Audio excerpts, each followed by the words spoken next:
right. Hi, I'm Amy Levin, and welcome to our series, WTF is Happening to Me, the Hormone Symphony No One Told Us About. I'm here with Dr. David Komitzer, affectionately known as Dr. David, and we are diving into his eye-opening book, Why Are Your Hormones Moaning? A Holistic Guide to Bioidentical Hormones, Emotional Balance, and Getting Your Life Back. Dr. David is a gifted chiropractor, teacher, and speaker who spent nearly 4 decades helping people move beyond pain, restore balance, and live more connected lives. Together, we're exploring what really happens when your body starts playing a new tune, one that doesn't always sound harmonious, from mood swings to hot flashes, from burnout to awakening. Dr. David helps us decode the deeper messages behind our hormonal shifts and discover that they're not signs of chaos, they're often invitations for us to listen. So if you've ever wondered what is going on with me, you're in the right place, and let's dive in. Dr. David, welcome. I'm excited to do this with you today. And my first question for you in this beautiful book that I've so enjoyed reading is what inspired you to write the book? Great question. And Amy, thanks for having me. I'm excited about this series of conversations that we're going to have and where it ends up taking us.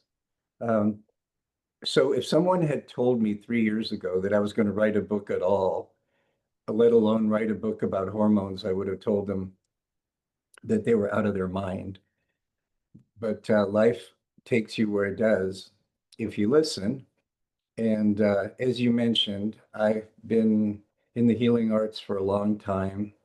I'm currently 69 years old, and I've been in the healing arts in one form or another, either as a healer, holistic doctor, coach, uh, guide, spiritual guide for people in one form or another ever since I was 19 years old. So that's 50 years.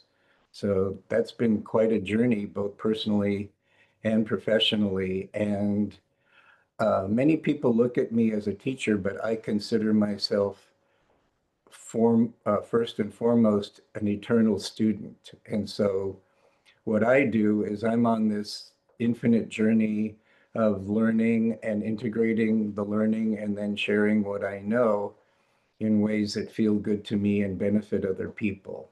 And so, um, very often the breakthroughs that happen for me in my life and end up having for my students and patients have to do with my own journey and my commitment to excellence in my own life and the lives of my students and patients.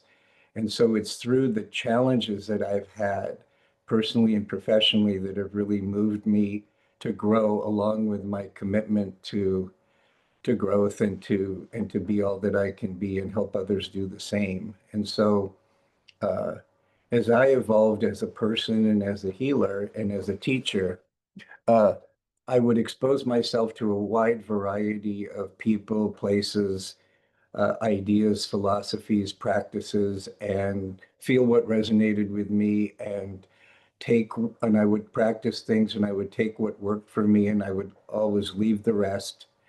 And so over time, I developed a meta model in my mind that I used for my own growth and to kind of structure my thinking for myself and for my students and my patients. And it was basically a triangular model that maybe some people have seen in different ways, but basically it was the idea of looking at a human being through three different lenses, being able to see more clearly and to see connections among those three.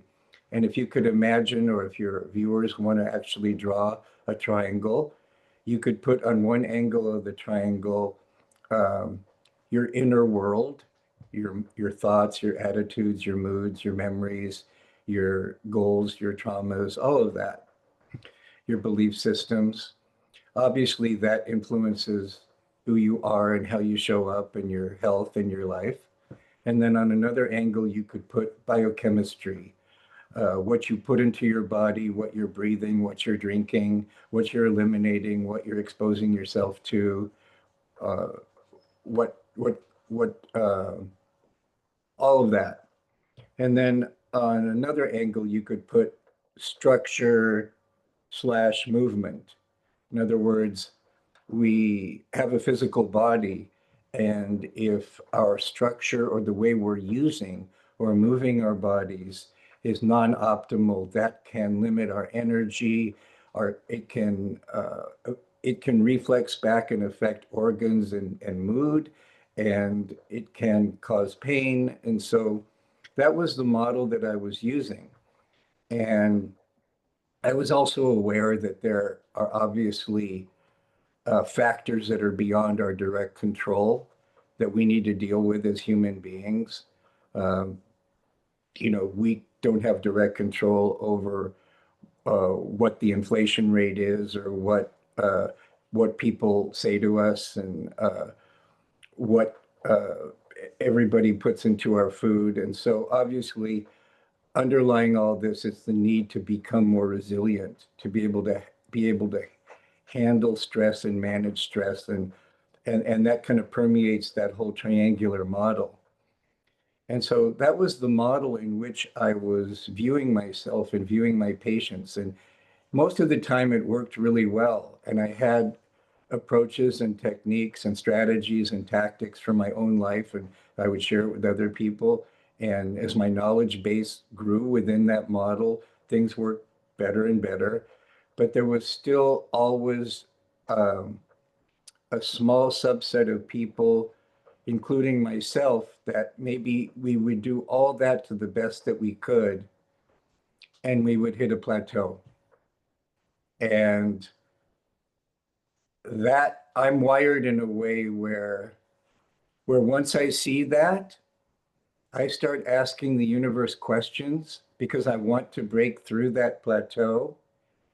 And I think one of my strengths is, and I don't know why I'm wired this way, but it is a strength, that I can be with a question that I'm committed to having powerful answers to. I can commit to just being with that question however long it takes, days, weeks, months, years, until I have satisfactory answers. And I have somehow, even from when I was a kid, I had this innate faith that if I had a sincere question, that the answer does exist. It exists at some dimension, it exists at some frequency, it exists in some kind of divine timing, and that uh, and that it's no accident if I have a passion to know this, and it's not just an idle curiosity, but there's a heart, there's a love there to why I'm asking the question. I always had this faith, and I don't know where that came from either, but I always had this faith that the answer would come. And so I was asking that question, what is it? What's the missing piece, or what is a missing piece in my model that's correlating with these plateaus? What am I not seeing that I don't know that, what's my blind spot here? And so I'm being with that question, and I'm getting older, and I'm starting to feel plateaus in my own being, sort of losing my mojo a little bit. This was maybe like around the time I was turning 60, which is common, very common in men and women. And so, where the universe took me to in the context of that committed question was to starting to get exposed to this whole idea of bioidentical hormones. And that opens up a huge can of worms. There are political issues, economic issues, philosophical issues, all sorts of issues that color that whole conversation. And it's kind of like when you start studying nutrition, it's, you know, to try to separate what actually works in reality and to develop a model that is holistic enough to accurately represent all the factors at play when you're dealing with such a multifactorial issue like nutrition, uh, it takes a lot of commitment and a certain amount of time to sift through all of that, because there's so much nonsense and half-truths, and there's so much economic incentive for distorting or not completely telling the whole truth to the consumer. And so if anybody's ever tried to wade through the truth about nutrition, you know what I'm talking about. And the truth is, when it comes to nutrition, is that there's really two levels of studying nutrition. One is what applies to everybody, don't eat crap. Like, that's the easy part. But then the more nuanced part is the fact that a particular food that might work great for me might be terrible for you. And a particular food that might be great for me on Wednesday might not work for me on Saturday, because the weather's different, or my activities are different, or I'm in a different place.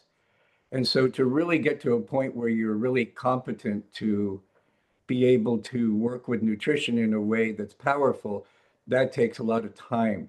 And that takes a lot of commitment and a lot of sifting through a lot of half-truths and nonsense. Well, take that whole dynamic and apply it to the conversation about hormones. The very same dynamics are at play. And so it took me a while, even though I was very committed as a student, it took me a while to sift through all of that in the hormonal domain. And I realized that one of the reasons I think I was able to do that effectively, as opposed to other people that maybe come into studying bioidentical hormones, is the fact that I was coming into studying it already with a very broad base of perspective and knowledge. Like, for example, when you study hormones with, quote, hormone experts, you could take like an 80-hour program, for example, an advanced program for doctors, which I did, from who I think is the most knowledgeable person in that domain. And and if you think about the triangle, the inner world triangle, part of the triangle, maybe in those 80 hours, maybe there was 2 minutes lip service paid to the fact that that is important. Or or maybe there was 30 minutes paid to the fact that nutrition and your stress level is important. So I got the feeling that in reality, if most people would go to a bioidentical hormone specialist, quote unquote, even the ones that were trained the best in terms of how to interpret the laboratory work and everything around that, that and they were given the finest bioidentical hormone prescriptions based on that. My intuition told me, because of where I was looking at it from, that you were going to still have a lot of failures. And then people were going to make up a lot of stories about why people succeeded and why they failed. But really, the reason why most of them succeeded or failed was because there were these other factors that were part of the equation: the inner world of the person, what they ate, what kind of toothpaste they used, what kind of air freshener they used, what kind of deodorant they used. And there's lip service paid to this, but really nothing that empowered the practitioner or the potential patient to really take that seriously. But I took it very seriously because of where I was coming from. And so as this was developing, I realized that I was in a unique position to look at this and then to think about it and work with it deeply and then share what I knew. Um, and I was convinced that there was no other book that took that on. So it was sort of my calling. I realized I was being called to do this. And so then I hit the next blockage for me, which is that even though I'm an accomplished public speaker, I can do fine in conversations like this. Um, I can design and lead an intense weekend workshop for 20 hours without looking at my notes for more than a couple of minutes. I'm good at all that. I'm the kind of person that needs to play off of other people's minds and energies and ideas to draw me out. I'm not like an ivory tower person that can just be an author that can go, okay, I'm going to write from 9 to 1, 6 days a week and turn off the phone, and somehow eventually the masterpiece will come out. I'm not like that. And so the idea of writing a book was like, I need a ghostwriter or something. And uh, and then uh, and then AI came along.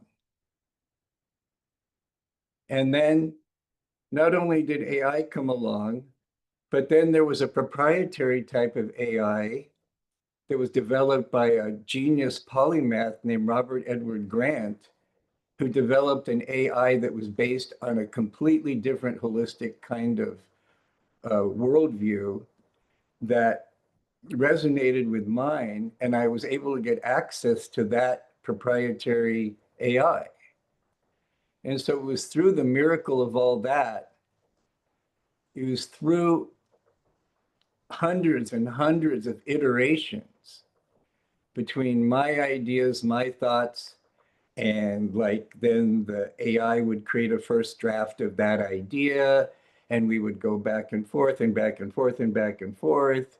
And same thing with the outline, same things with the subheadings. And so we got in this flow, amazing flow, where a book that even if I could have written it would probably have taken 8 to 9 months, because we were in this flow state and we had synergistic skill sets and we were getting more in tune with each other, the book popped out in 8 to 9 weeks instead of 8 to 9 months. And so it's been an amazing journey, and nothing that I consciously intended to do, uh, even several years ago. So it was my willingness to honor this energy flow and where it was wanting to go. And then the miraculous way that the universe supported me in connecting me with this particular AI resource. And then I had the whatever to jump on it and play with it. And that's why I dedicated the book to Robert Edward Grant and this particular proprietary AI, which he named the architect. The architect is a beautiful name, not only for his program, but also everything you're talking about of the architect of our body. And the architect, as you said, of this flow that can pull us, especially if we're quiet enough to listen. So I love that. That's the whole, you just put your finger on the bullseye, is that whatever you want to call that way that prime creator communicates with us as human beings. If you want to call that the voice of the Holy Spirit, whatever way you construe that connection doesn't shout. That connection doesn't force things, doesn't force you.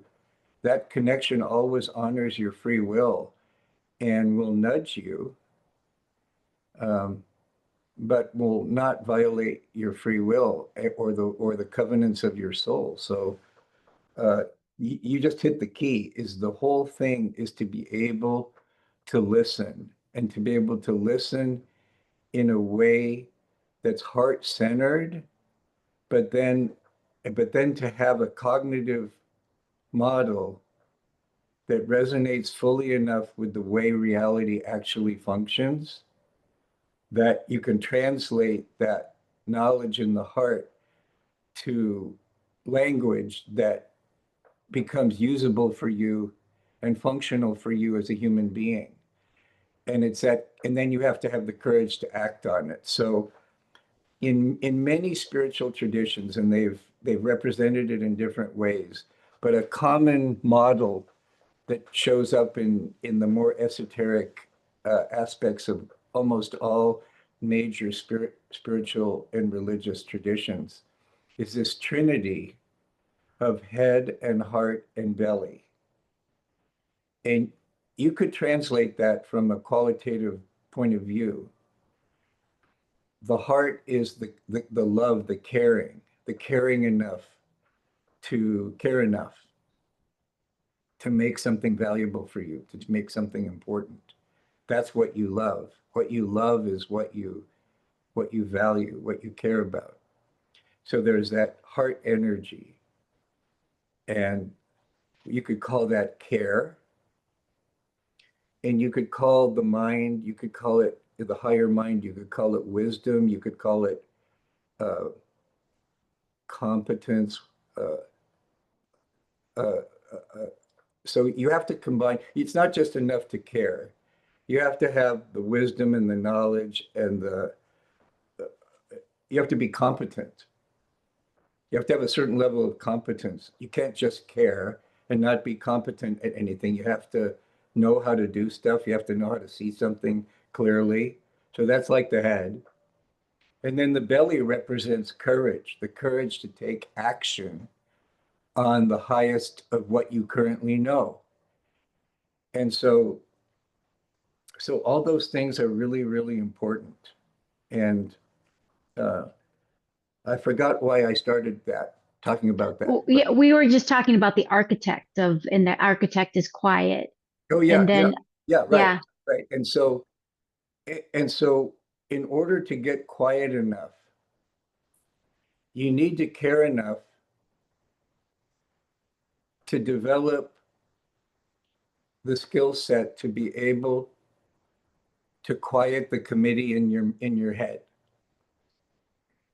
You've got to be able to realize, you have to first be able to identify the voice of the committee in your head, and then you have to have the courage to take a stand that if your awareness is aware of the committee in your head, then you must not be the committee in your head. Because if you are the committee in your head, how could you see the committee in your head? And once you have that realization, there's a new opening because it gives you the chance to become aware of the committee in your head without necessarily believing everything that the committee is saying, or even believing that you are the committee. And so that gives you a little bit of space between you and the committee, and being able to observe the committee, that conversation that's going on in the back of your head, like the part of you that's listening to this and is going, what conversation? Well, that's the committee. So to be able to begin to become aware of the committee and to realize that if you're aware of the committee, you must not be the committee. That allows you to study the committee. It allows you to accept the committee without having to necessarily always get entangled with justifying and arguing, which is just more of the committee. Uh, then you don't have to deny the committee. You don't have to indulge the committee. You don't have to rationalize the committee. And at that point, there's a whole new part of your human journey that opens up that many people would call a spiritual journey, where it opens up the possibility of a new kind of listening that is a listening that comes from the heart. And and and so when there's this incredible feedback system between your higher self and your human self. And when your thoughts and your direction in life and your values and your actions are resonant with your higher self, there's a flow, there's a joy, there's a deep peace. And conversely, when your thoughts and your values and your actions as a human being are dissonant with what your higher self has committed to, there's dis-ease. And the word that I used for dis-ease in the title of the book is the word moaning. So why are your hormones moaning is the message from your human self to your human self. It's the feedback that tells you that there's something about your human life. There's something about it that's not in accord, literally a chord. It's a dissonant note. It's not in accord with what you chose for this life as your higher self chose for this life. And once you can open to the possibility that that's the opportunity in terms of how to be with the moaning, then then the journey of discovering what it takes to make the moaning unnecessary becomes a spiritual journey, becomes a viable spiritual path. And so um, and when I say spiritual path, I don't mean some abstraction that doesn't have to do with your human choices about how you move your body and how you think and about how you eat. I'm talking about a spirituality that's based on the idea of unity. And once you begin to embrace the reality of oneness and unity, then you realize there's no fine print in that. And that if there's anything outside of unity, there can't be unity.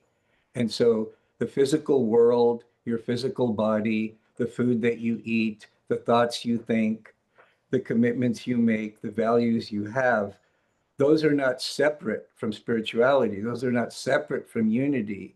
That's one of the ways that unity expresses itself in you, through you, as you. And so if you take the fact that your hormones are moaning and you're able to view it from the lens that I'm inviting you to consider, it's a very powerful opportunity. And so the book is designed not to merely inform, although there is a lot of information there, but the book is designed and there's a rhythm to the book that has a lot to do with my decades of experience of guiding people beyond the committee into a direct experience of the knowledge of the heart. And so this, I don't know if this was your experience, but the book is written in a spiral way where it's designed to give you enough information for your mind to feel uh, like it has a stable place to look at things. And then it invites you into these vignettes of people so that you actually can put you can imagine putting yourself in that picture of the vignette, and you start to have some experiences and revelations. And then you're given a deeper level of information, and the same rhythm happens. So I attempted to design the book in a way that represents the way I experience life. We have a new idea, we get exposed to new things, and then it takes a while to integrate that information into our emotions and into our body and into our habits and into the way we move and think and our choices and our circumstances. And so I attempted to write the book in a way that respected that natural rhythm. And especially when you're thinking about sex hormones, especially when you're thinking about female sex hormones, it's all about rhythm anyway. And so the book would have been daunting if I had tried to write a treatise on all of the different hormones. But uh, in the You spirit, did a good job. but You did a, in the spirit of everything that I'm saying, I think the dance of the three main sex hormones was a great object lesson to invite people into that new way of being. yeah, I think I felt you did a great job of giving what we'll say the logical brain, because that part of our brain can, as you we'll call it the committee, as you say, can get really noisy. And you started the book out with just enough information to help quiet it. So it didn't get super noisy, it didn't overflow it. Like, I've got to go back because I don't understand this. But you also gave it enough to go, that makes sense. So it wasn't barking and going, well, wait, maybe that's not all, all these questions that can come up, as you say, from the committee. And then you miss some of the stories, which are really powerful because and I'd like to say I couldn't put my feet in any of those stories. I am above them, but I'm in life, there were That's the many committee. stories. Yeah, that's That, the committee. But there were many stories putting I could put my feet into their shoes and go, oh yeah. And not that there was a specific answer for me to go, oh, this is how you correct it. Actually, the correction I found for almost all the stories was learning to really slow down again, as you talked about prior, and what is this overarching body saying to me right here, right now? And that's in a world of, especially in our Western world, slowing down, or I will cuss here, slowing the fuck down is not taught, and it's not encouraged until you have to go to the doctor. and that's no accident, because if you understand the way, we'll have to back up. So there's what I call ego-based consciousness, or what other people call the matrix. And so there's this worldview that we were thrown into just by being born into when and where we were born, that's based on this idea of scarcity, competition, separation, duality, that justifies all sorts of different forms of violence and uh, inner violence, outer violence, etc. And the committee can be an expression of that. And if if the matrix occurs to you like reality, then you can't consider the matrix to be just a matrix. Because if you think about the movie The Matrix, when did the matrix start having less power over the protagonist? Only when the protagonist started considering the idea that maybe the matrix was just a matrix and it wasn't reality with a capital R. And so, from the point of view of the matrix, which I'm going to call ego-based consciousness, in that world, it's because it's just a construct, it's just a complex combination of ideas that human beings, because of free will, are free to believe is true. Okay, because it has no ultimate reality with a capital R. It can never know anything. It can only compare and contrast things. And so the idea that something could just exist without comparison is an unthinkable idea inside the matrix. And so, in states of complete stillness, There's nothing to compare anything to.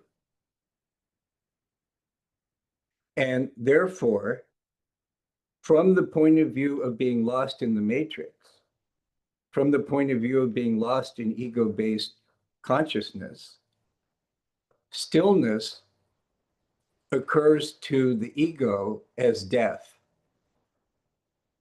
non-existence, annihilation. But the ego is designed to be committed to surviving whatever it thinks that you are. I'm going to say that again. From the matrix point of view, in other words, you, to the extent that you are identified as the matrix, to the you that you are, if you're identified as the matrix, from that you, subconsciously, the stillness occurs to you as annihilation. And since you're programmed, since as the ego is programmed to be committed to attempting to survive whatever it is that you are, and the you that it believes you are, it only exists in relation to something else.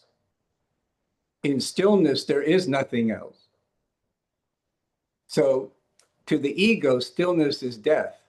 It's terrifying. And the ego will do everything possible to convince you that being still is the worst idea you could possibly have. So And that, oh, go ahead. until you can see that, chances are the ego is going to be pulling your chain. And you're going to come up with 1,000 emergencies and excuses to not learn how to be still. So this goes into in a deeper way. I'll talk about myself personally, and then the women that I get to work with who are all in that menopause age range. It is a death and of some sort, right? On just of who we think we were, who we thought we were, who we're showing up as now. And if we're not listening to those whispers, there appears to be, not that there aren't symptoms that happen in menopause with the hormones, but some women it's really difficult for, and some it's not so difficult. Some kind of lean into the wrinkles, and others are going, oh my God, my hair is changing. This is horrible. My body's changing. And as you say, depending on how identified we are with the matrix or this body or who we think we were, could it not then really play into how we experience? We're just going to talk about menopause women, Sure, but in general. because for example, if you're thrown into a culture where the idea of feminine value and beauty is based on an image of a person that's 22 years old,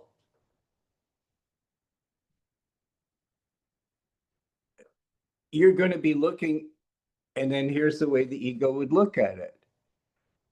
Then the ego would look as aging as the enemy, as aging as bad. Youth is good, aging is bad. And so we talked about the inner world's impact on hormones. Okay, if part of your inner world, even though it's subconscious and you're not thinking about it 24/7, but subconsciously 24/7, you're committed that aging is bad. Now, aging is the enemy. Your body is betraying you because you don't look like 22 anymore. Obviously, that has an influence as a chronic stressor, plus the fact that if you're looking at it that way, you're probably not asking yourself, what's the opportunity in aging? What's the beauty in aging? And then, and then of course, if you are raised within a healthcare system that is ineffective to the point where the body starts breaking down as you get older, most people don't go, well, gee, if we had a more harmonious healthcare system, does that have to happen? No. What most people do is it just fits into this whole narrative that you're this clock that's winding down and aging is the enemy. And we're going to now develop a war to fight against the enemy. And that just creates more stress. And so you're absolutely right. Like, for example,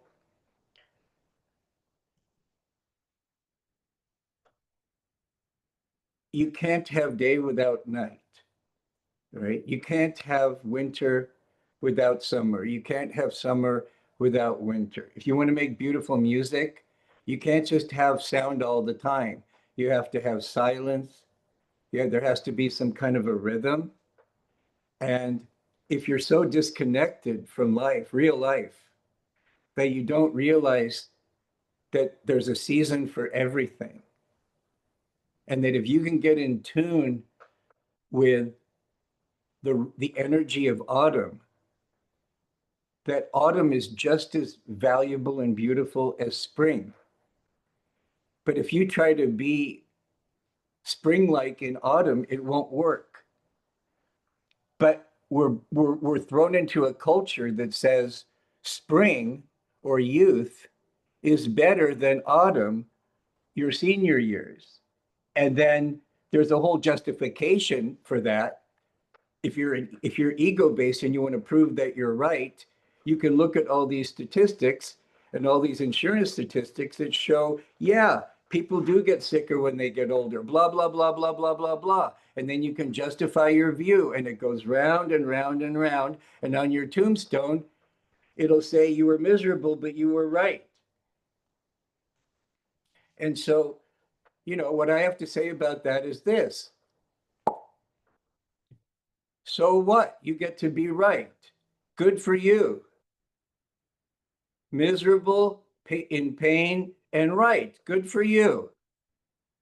And the committee has thousands and thousands of justifications for why you're right. Good for you. Right, miserable. Okay? But maybe if we had a way of viewing life, if we had a way of viewing rhythm, maybe if we had a way of viewing time, maybe if we had a way of viewing ourselves, maybe if we felt more connected to nature and nature's rhythms, maybe if we felt more connected to the power of feminine energy and rhythm and timing, maybe we'd have a different experience of aging. Now, that being said, I'm not a purist.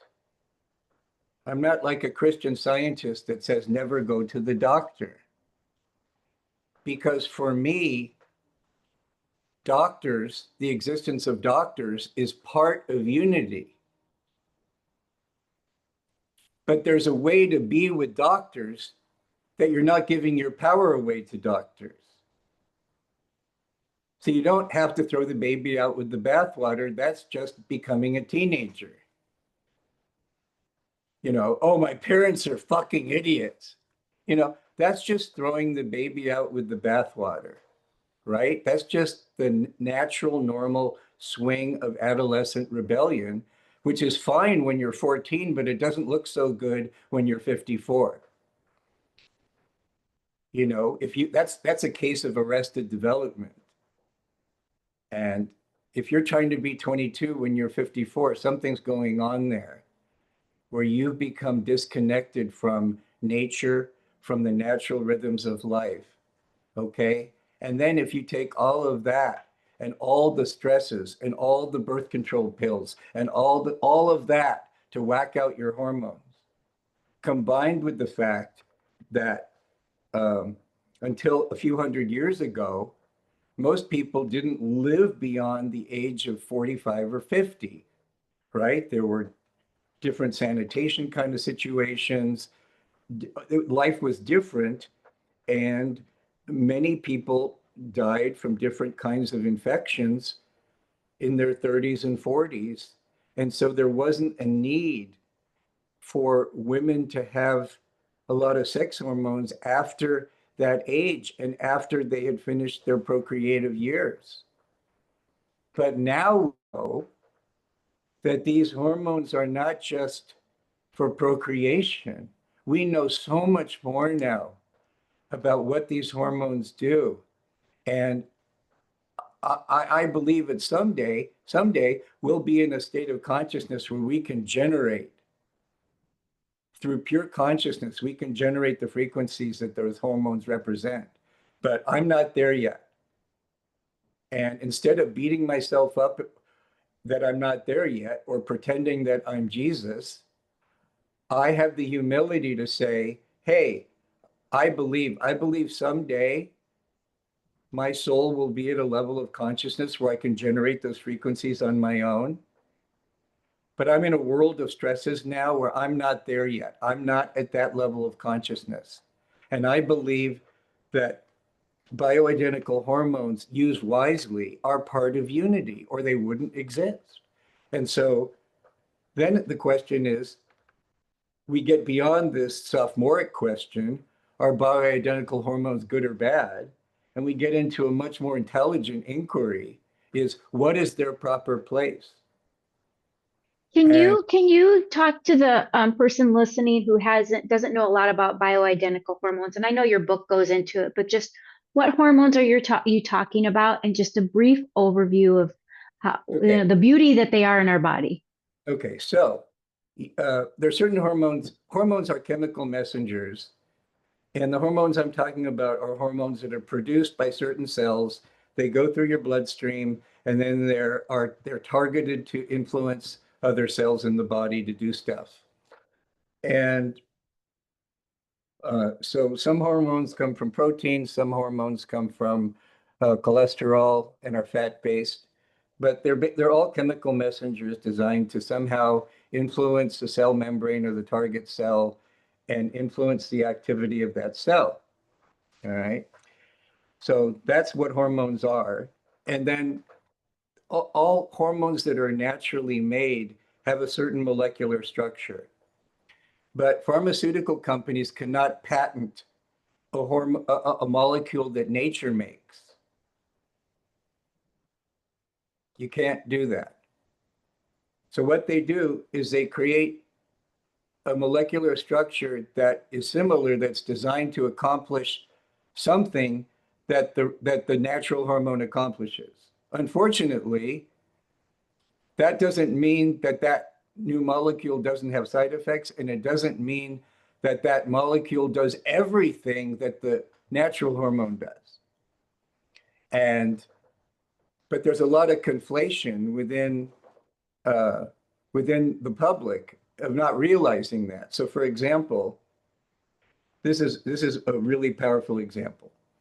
So most commercial birth control pills are some combination of of an estrogen and a synthetic molecule that's designed to do some of the things that natural progesterone does.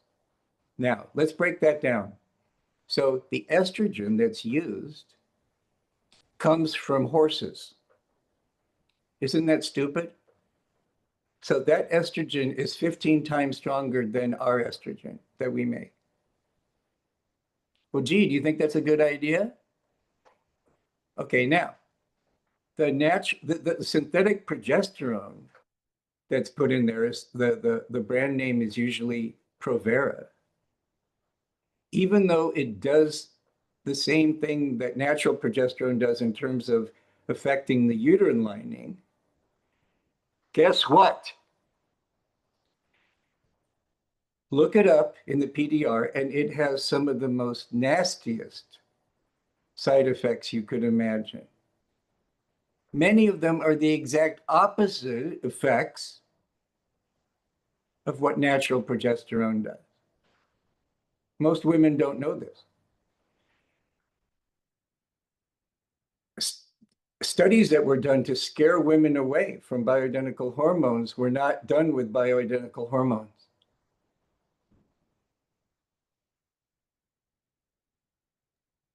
Now And that's therefore, interesting. and That's therefore, interesting. and therefore, all the conclusions are bogus.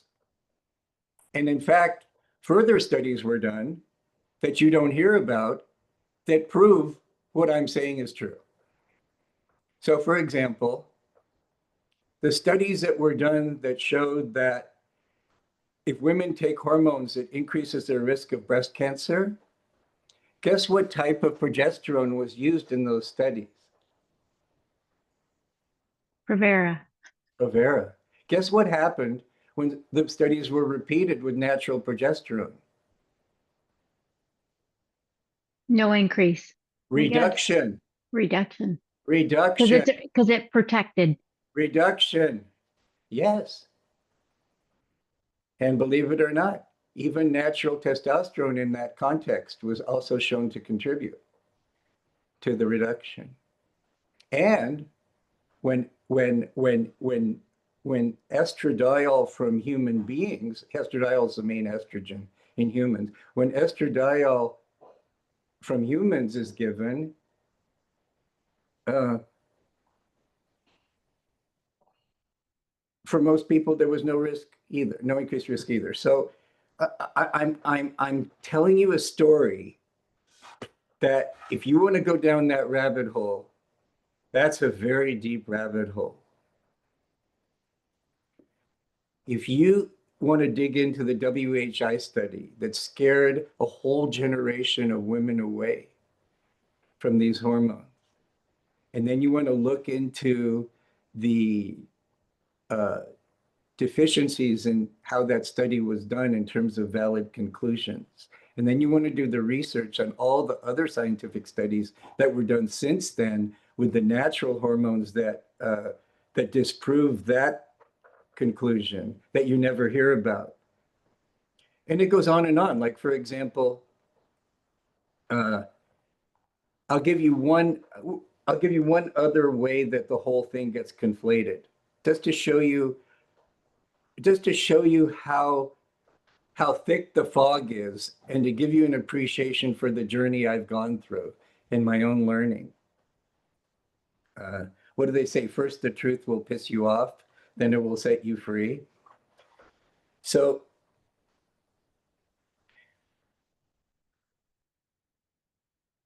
yeah, it's beyond this conversation, but it's such a deep rabbit hole. It is such a deep, deep, deep rabbit hole. I think in the book, I mean, I can't remember if it's the exact words, but I did make the question because you talk about, I don't know if it was the exact word or what you're certainly implying is that hormones, and you said it at the beginning too, right? They're like everything in our body is a form of living intelligence. It has even probably I'd say a greater intelligence maybe than the brain that I rely on to say, I think I know this information, because it's working on its own in a way that I don't have to worry about it.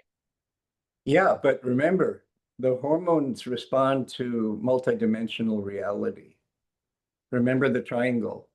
Yeah. Your hormones are responding not only to its perfect divine blueprint,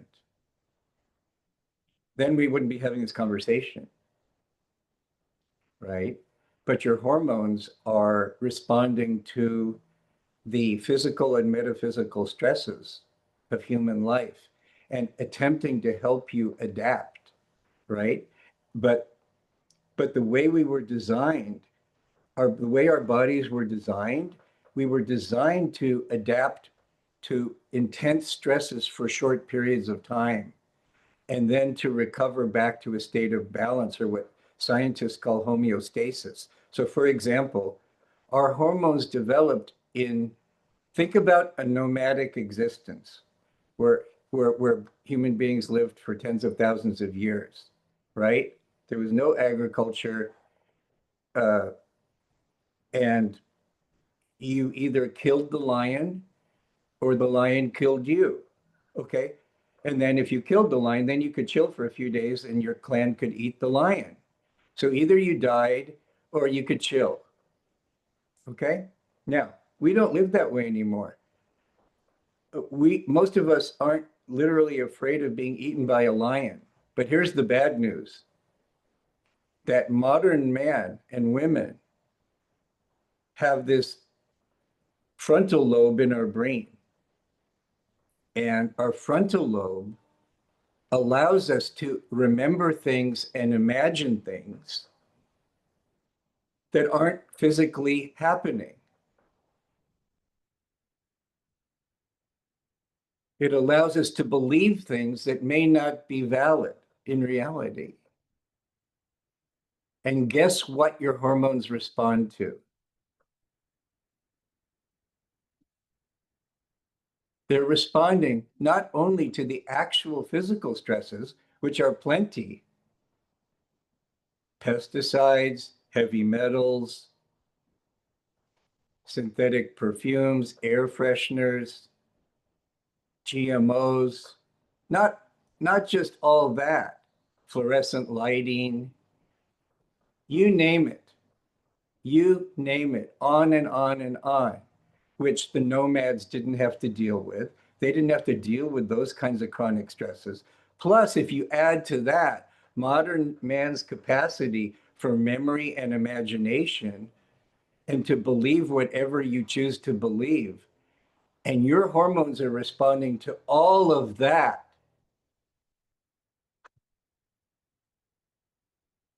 whether So, you our, think about whether you so, think about it or not in real time. And it's one thing if those stresses are occasional and then the body has a chance to rebalance. But if you have a belief that's faulty in your mind, in your subconscious mind, guess what? That stress is going on 24/7. And we were not designed to uh, have that kind of stress.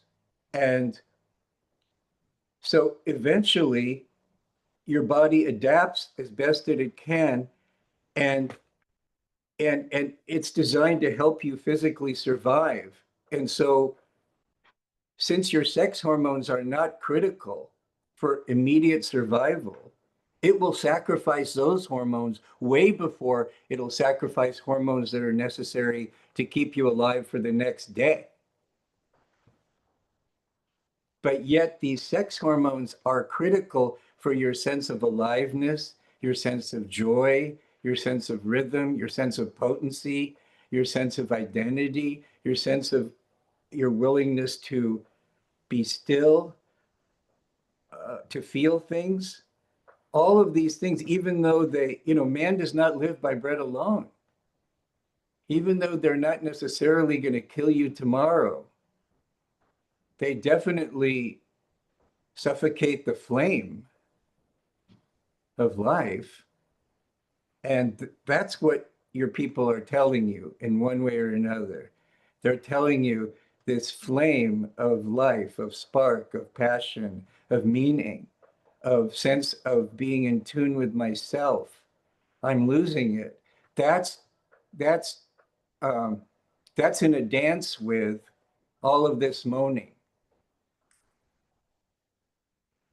and you kind of said so the hormones are always listening and responding to our committee, To reality, to all of reality. to the outside and the committee that's up here. The committee that's outside and the inner committee, Not they're only continuously. not only the committee that's outside, but also the actual literal stressors, the pesticides, the food additives.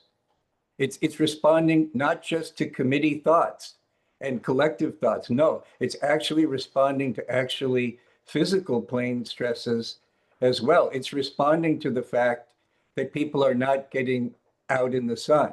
It's responding to the fact that people are sitting all day. It's responding to the fact that you're being exposed to Bluetooth all the time. You're being so it's not just stuff you're making up. It is stuff you're making up, but it's not just stuff you're making up. It's all of that. It's your hormones are responding to all of that. So to the woman, and this happened to me. Um, Now I had enough history in my career to know to ask different questions. Um, but as you said, these hormones can give us not totally back our life, that spark, because there's a responsibility we have to listen to why the spark might be going besides the hormone and what we can do. But from the hormone perspective, when I went in, I knew something was off, right? I had many things, but I went to my GP, which was probably my first mistake. Um, and when even though I love her, I do love her, but she did a blood panel and it came back normal. But I knew something was off. Now this is years ago. I'm done with menopause now. I should have gone in to somebody like you who knew what was going on with the hormones. So what is one of the first hormones that really women do we have that information? One of the first or one or two that start to decrease? Well, this is a big topic, and I know we've been talking for a long time. We may want to save that one, but I would Okay. like to just put a little teaser in, if that's okay. Yeah, please. This is a powerful thought, and feel free to respond and take it wherever you want to take it before we wrap it up. The reference ranges in your lab work are based on statistical averages of sick Americans of that particular age group. Is that what you want to use as your benchmark for wellness?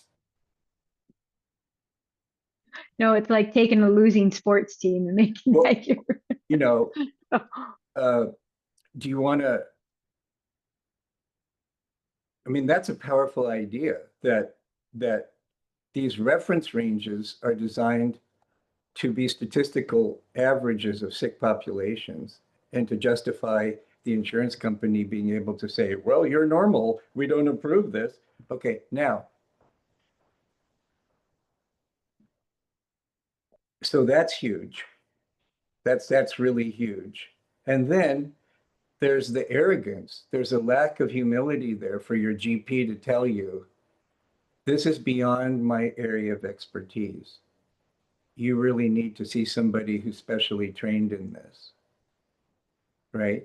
There's that you're dealing with, right? You're dealing with that human hubris, that human arrogance to not have the humility or the commitment to service to say, hey, this is beyond my pay grade right now. So that's huge. And then this is a deep rabbit hole, right? Because the universities that train physicians in the United States, there is a lot of financial entanglement between them and the pharmaceutical companies that have to do with how these doctors are trained in the first place. I was trained in my expertise in bioidentical hormones by uh, Dr. Neil Rouzier, uh, probably the foremost trainer in the United States. And probably 75% of the people being trained were medical doctors, many of them who'd been in practice for 10, 20, 30 years, who were dissatisfied with the results they were producing. And they would always tell you, everything we're learning here, everything you're teaching us, and all the scientific literature you're providing to back up everything you're telling us, because the thing about Rouzier is He wouldn't teach it unless there were scientific journal articles to back it up. Every single thing. Like we would get these books with each module of training, and half of the modules would be the material, and half of the book would be scientific journal references. And these medical doctors would say, we were taught none of this. We were taught zero, zip, none of this in medical school. Just like they'll tell you, oh, we got maybe 3 hours of training in nutrition in medical school. So we're going down some deep rabbit holes. But what I'm telling you is this is not coincidental. This is not an accident.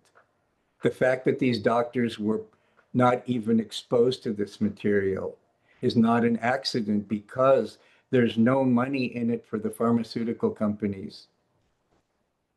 And there's no money in it for the drug companies because if you are really healthy, you're going to need less drugs. So it's important for the consumer to be sophisticated enough and wake up and smell the coffee and realize that you're not existing in Shangri-La here.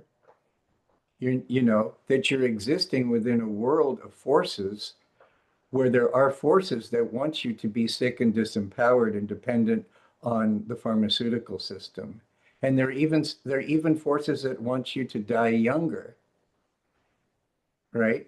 So so to really consider what I'm inviting you to consider requires not only a certain level of intelligence and a certain level of care for your own being and for your family and for society, but it also requires a tremendous amount of courage because it will challenge you in areas where you are lost in the matrix. And it will even challenge your fundamental sense. Eventually, it'll even challenge your fundamental sense of identity and who you are. And that's why it can be a doorway for a spiritual journey. And really, the moaning, if you really want to powerfully respond to the message of the moaning, ultimately, it depends how far you want to take it, but ultimately, it will take you on a spiritual journey. I would love when we get together again and chat, um, talk about kind of what I mean, many things, but what you just said of that invitation to one relook at how we've talked about our lives and the matrix and what we think we are and what we think we aren't, but also in this particular age group as these hormones dwindle, um, life for me started to turn the looking glass was always being turned around. I just wasn't using it wisely. And I didn't have those pulls to obviously procreate, done that, right? Done. Um, Even that strong bonding feeling started to go away and not in a bad way. It started to be more towards what do I want? And I had never really asked those questions because I was too busy giving to what do other people need. And so listening and stopping and what hormones, the gift that they were giving me was that pause to say, what in the world do I really want?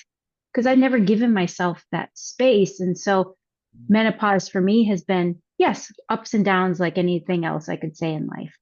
But how could in some of our next discussions, even rephrasing that all of a sudden my whole brain went, "Ooh, what do you?" My first answer honestly was, "I don't know." And that's a very courageous answer. And one of the skills that's required along the spiritual path, if you're going to get very far and gain some momentum, is your relationship to not knowing. Uh, if not knowing is threatening to you, you probably won't stay on the path very long. But if not knowing and knowing you don't know something becomes exciting for you because you're being that knowing you don't know something and accepting that you know don't know something is the doorway to true knowledge, then you can get excited about knowing you don't know something. And this is one of the keys to living successfully, but it's also one of the keys to being an excellent student.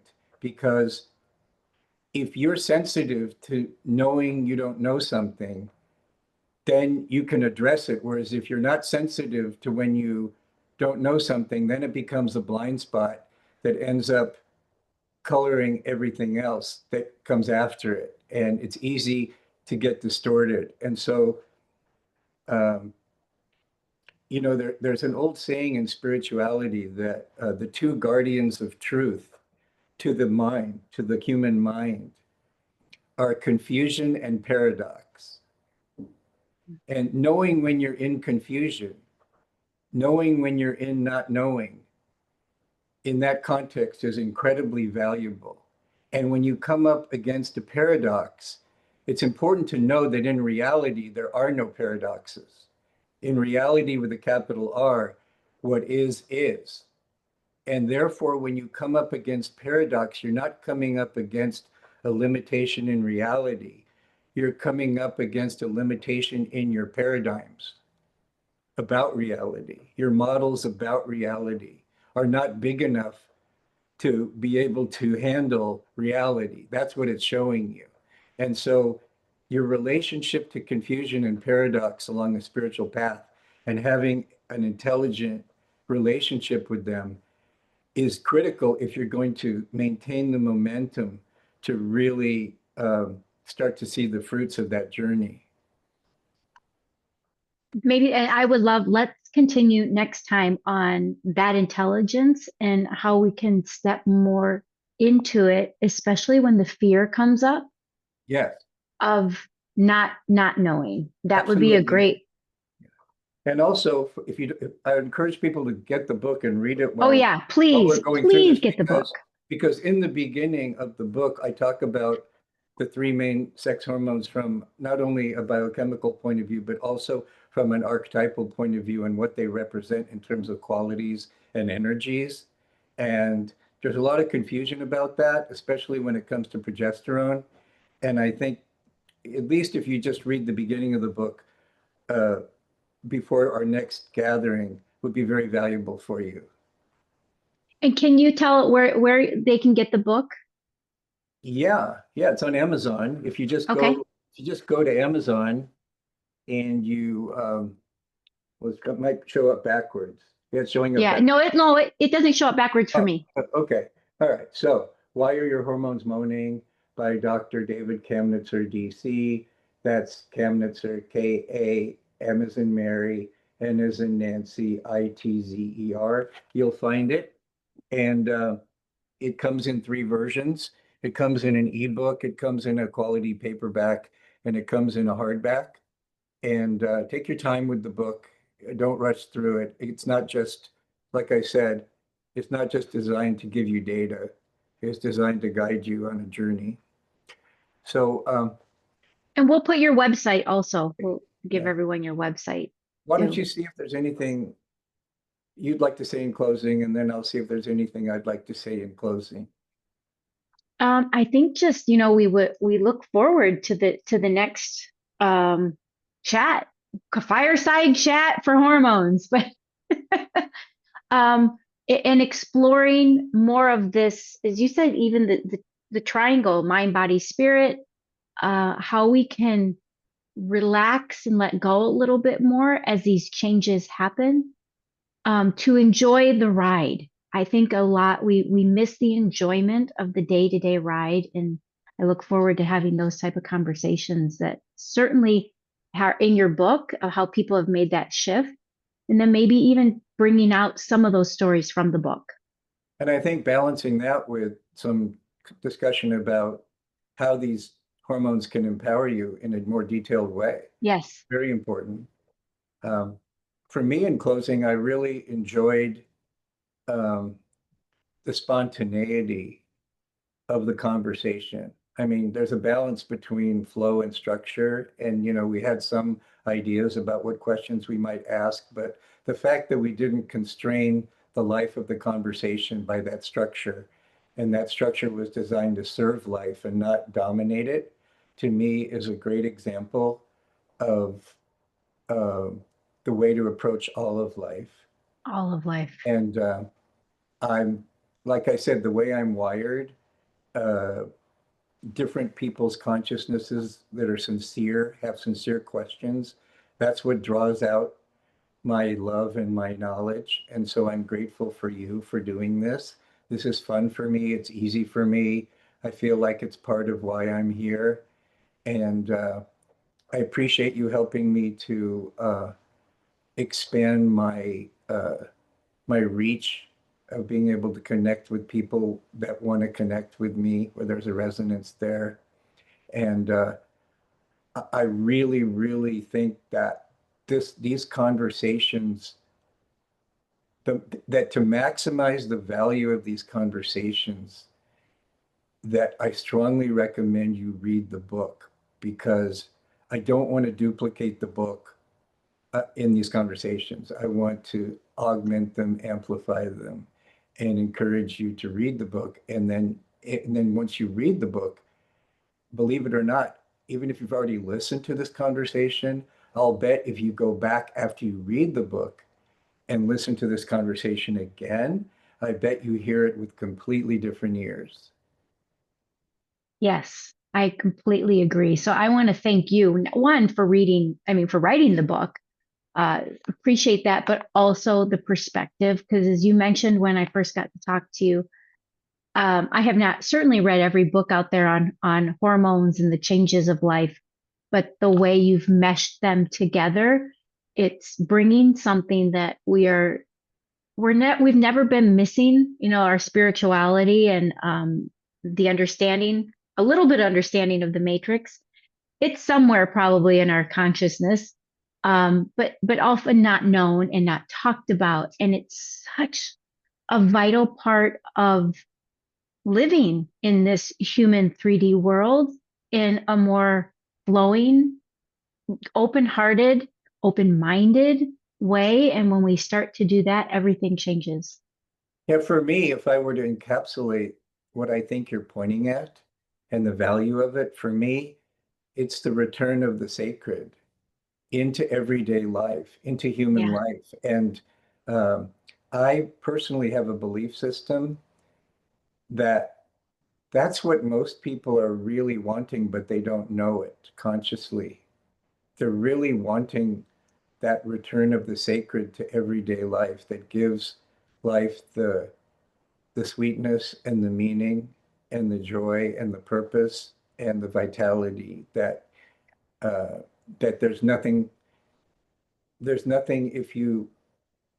if if you're locked in ego-based consciousness to that extent, by definition, you are denying the existence of the sacred. You're denying the realization of unity, um, and so you're left with tunnels that ultimately don't have the cheese you're looking for down at the end of them. Well, I think you just came up with the title of the next series, the next episode, Return of the Sacred. All right. So I'll thank you so much, and we'll see you again in about a week.